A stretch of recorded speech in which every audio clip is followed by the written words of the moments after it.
this is Shelby. This is week number 3, project number 3. We had to read Eva and Franco. We had to read chapter 1 out of this book. And chapter 1 was pretty long, and it was a little bit confusing to me, but I did grasp some of the information that was being told through here. Basically, this chapter went through and told us the life of Eva and Franco and how they became the artists that they are today, starting from their childhood basically to the present day of what type of art they do and what kind of artists they are. We learned that Luther Blizet basically taught Eva and Franco that art isn't something unchangeable, that art can be modified and that you can change it into your own way and your own perspective to make your own type of art. One of my favorite ways that Eva and Franco did this was when they printed out the newspaper and passed it out on the streets, and it said that Iraq war was over, and like that's something that's reality. Like there's a war going on between two countries, and they changed a little bit and made it their own, and that's how they made it art.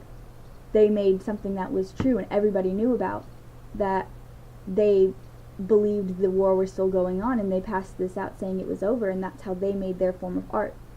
And that's a little bit interesting to me, how they can just do that, like how they steal things off of the internet and other artists' work and things like that, and they can just change it and make it into their own and call that their art. It's hard for me to grasp that, but I understand how that would be their own form of art, how they altered something and made it their own. Like that's what art is that you do something or you see something and you make it your own, and that's how you make something of your own personal art. Also, there's the Second Life was in here, which I thought was pretty interesting. I didn't know that Eva and Franco had anything to do with Second Life. But for me, I thought it was very interesting how Eva and Franco put their lives for everybody to see. They did that website where everybody can go on and see everything, their personal information. They even had it where they could track them and see where they were at like all times.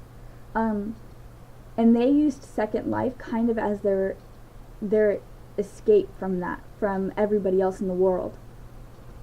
Most people make their avatar somebody who they wish they were, or they modify them into a different type of person. But Eva and Franco made theirs realistic. They wanted to make theirs look and represent themselves, because their lives they were always playing somebody else.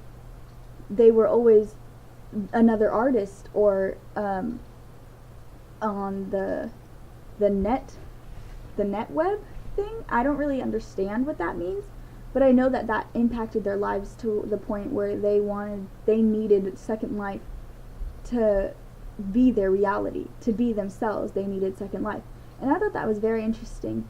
The rest of the book, I'm looking forward to, just in the fact that there is a lot of different art that they went over, and a lot of different things and concepts, and I'm hoping that we go over some of these things in class just so I can grasp and understand them a little bit more, because the book was a little bit confusing to me, but I'm looking forward to learning more about Eva and Franco and their types of art.